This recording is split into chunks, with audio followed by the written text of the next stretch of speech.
La France accueille la conférence des Nations Unies sur le climat du 30 novembre au 11 décembre. De quoi s'agit-il? Quels sont les enjeux? Et si les États ne parviennent pas à un accord à Paris, quels sont les risques pour la planète?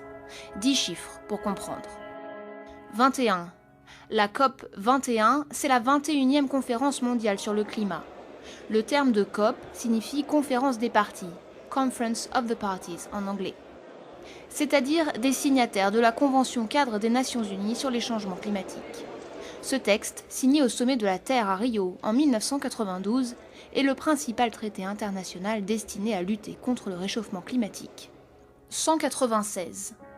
Lors de la COP 21, les 196 parties à la Convention se réunissent, soit 195 pays plus l'Union européenne.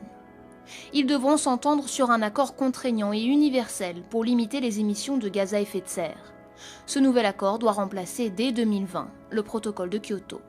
En vigueur depuis 2005, cet accord ne concernait que les pays développés, et aujourd'hui, les émissions mondiales de gaz à effet de serre n'ont jamais été si élevées. 2 degrés. Les États se sont engagés à limiter le réchauffement mondial à 2 degrés par rapport à l'ère pré-industrielle, à savoir le 19e siècle. Cette décision a été prise lors de la conférence de Copenhague en 2009. Ce seuil de 2 degrés, considéré comme dangereux par les scientifiques, est d'ores et déjà en passe d'être franchi. Au-delà de cette limite, les rendements agricoles, donc la sécurité alimentaire, pourraient être compromis. Les événements climatiques extrêmes se multiplieront, la hausse du niveau de la mer menacera une partie du littoral. Aujourd'hui, nous en sommes déjà à une hausse des températures mondiales de 0,85 degrés. Sans aucune politique climatique, il faudrait s'attendre à un réchauffement de 4,6 degrés à la fin du siècle. 100 milliards de dollars.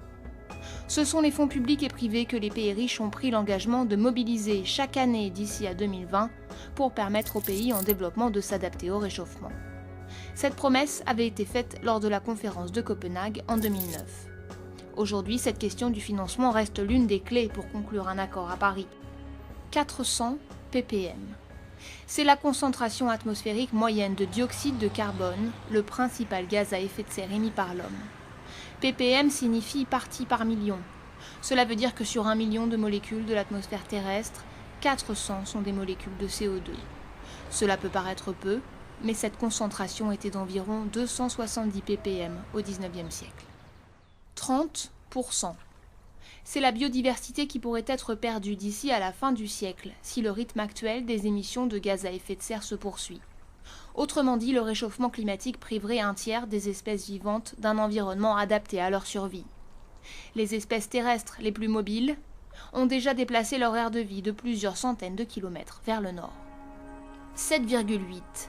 C'est le pH, autrement dit le niveau d'acidité que pourrait atteindre l'océan en 2100 si l'on n'arrive pas à réduire nos émissions de dioxyde de carbone. Aujourd'hui, à 8,1, le pH des océans est déjà 30% plus acide qu'à l'ère pré-industrielle.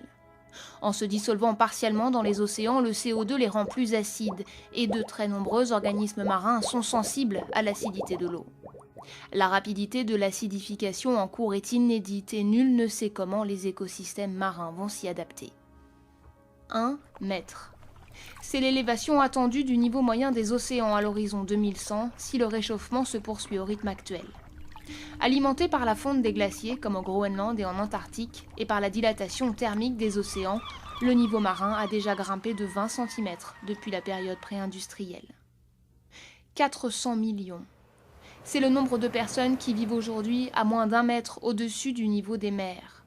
Leur habitat aura donc disparu sous les eaux si le rythme actuel du réchauffement se poursuit. La menace est forte. Plus de la moitié des 20 plus grandes villes de la planète sont portuaires, principalement en Asie, mais aussi en Amérique du Nord. 40%. C'est la réduction minimum des émissions de gaz à effet de serre qu'il faut atteindre d'ici à 2050 pour avoir une chance de demeurer sous le seuil critique des 2 degrés de réchauffement.